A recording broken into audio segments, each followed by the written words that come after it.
Why is there a $6 million mansion being built in my backyard?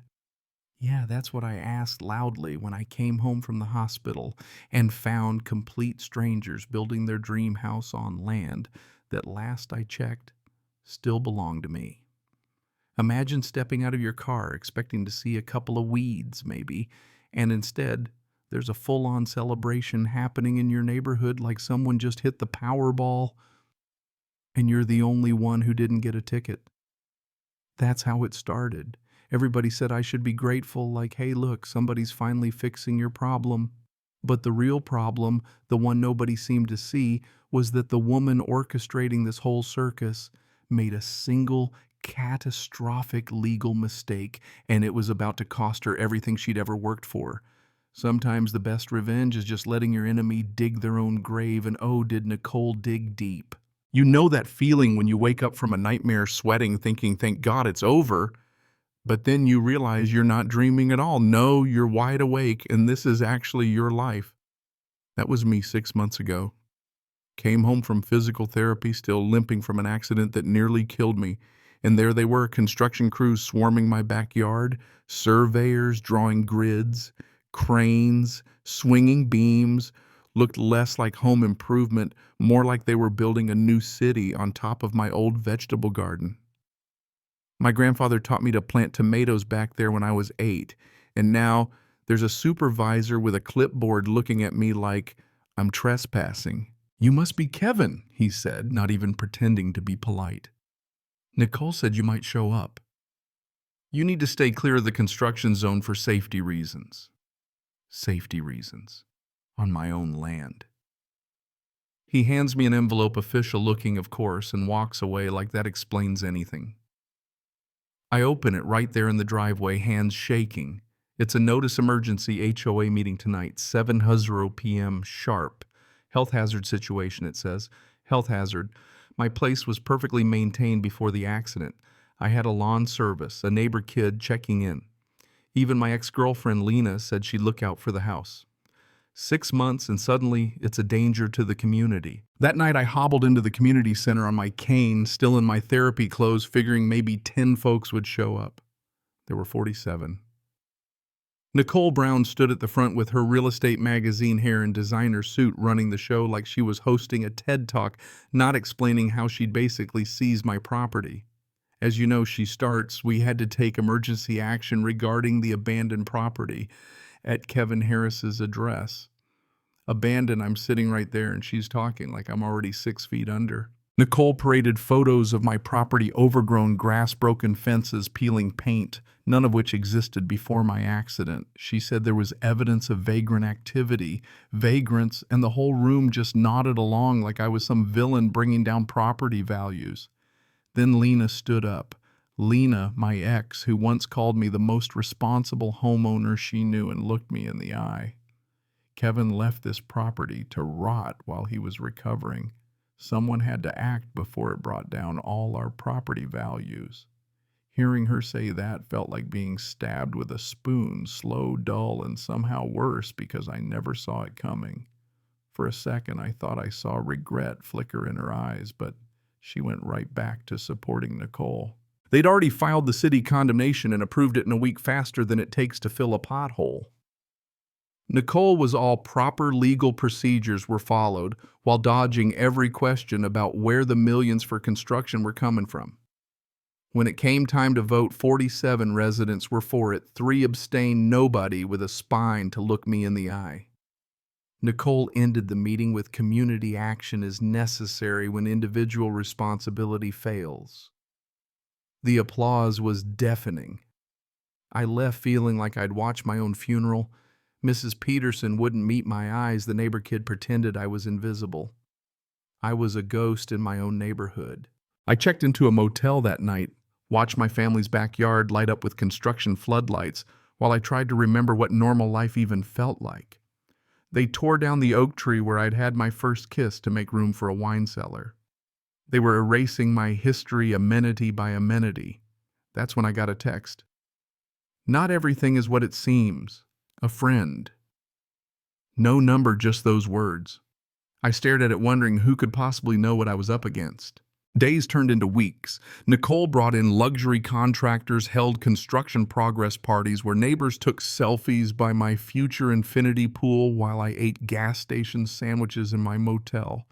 She turned my personal nightmare into a social media campaign hashtag community transformation. Even Lena was there asking questions about permits and timelines, playing the part of Nicole's sidekick, but something in her eyes said otherwise. I was losing my mind. Nicole's mansion was going up, my reputation was going down, and the whole city was celebrating like this was a charity project instead of a heist. Then one night Lena texted me at 3 a.m. to meet her at the construction site. Honestly, what did I have to lose?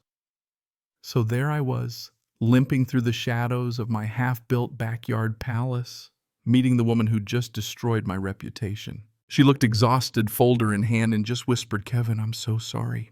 Everything I did was to protect you." Turns out Lena was playing both sides, gathering evidence, building a case, even talking to attorneys behind Nicole's back.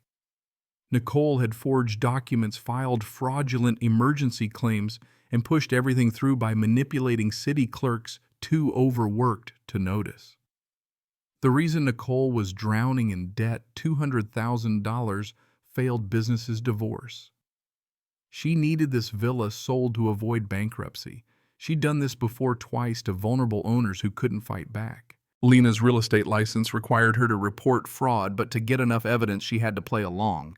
The guilt was killing her, but she kept gathering proof, timeline inconsistencies, funding sources that made no sense. Financial records showing Nicole promised investors 30% returns in under a year. Our plan: let Nicole finish building, catch her at the height of her confidence, then hit her with everything. The only way to win was to let her hang herself with her own rope. So I started fighting back, posting evidence online, tagging every neighbor and news outlet, calling out Nicole's fraud. Nicole fired back with a scorched earth PR campaign claiming I was delusional from my head injury, convincing the HOA to serve me with a restraining order that banned me from my own property. But Lena and I filed a civil suit, and suddenly Nicole's community project was tied up in court. The neighborhood turned into a war zone. People picked sides at barbecues, friendships broke up over property law, and Nicole doubled down, crying on TV, spinning herself as the victim of my harassment.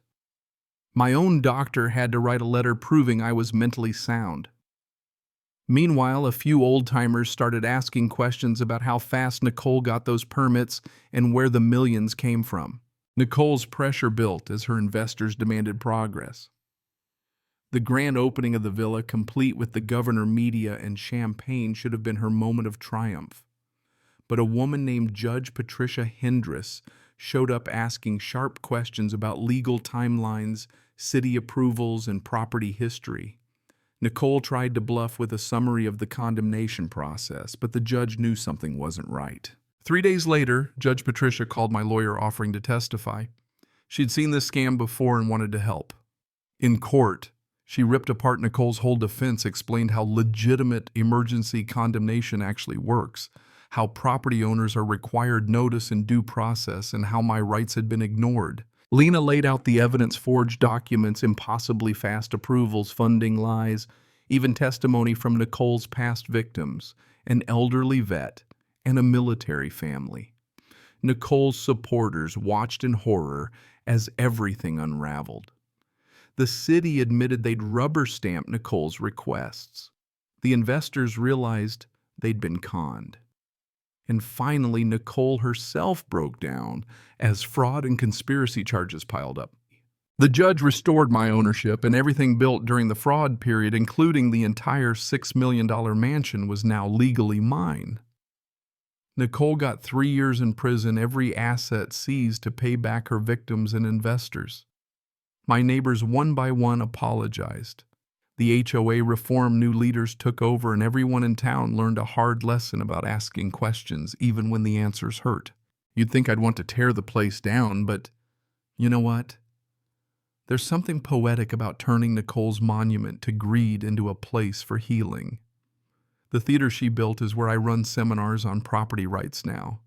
The pool hosts summer BBQs for the kids whose parents once turned their backs on me.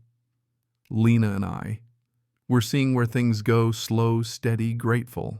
Now, when people ask how I got so lucky, I tell them luck had nothing to do with it. It was patience allies and never letting a con artist write the ending to my story. Nicole thought she was taking everything from me. All she really did was build the home and the justice I never thought I'd have. So here's my question for you. If your neighbors stole everything, would you fight back or walk away? Drop your answer in the comments. Share your own story about justice, right and wrong, or how you survived a neighbor from hell. And hey, subscribe because the next story is even wilder than this one.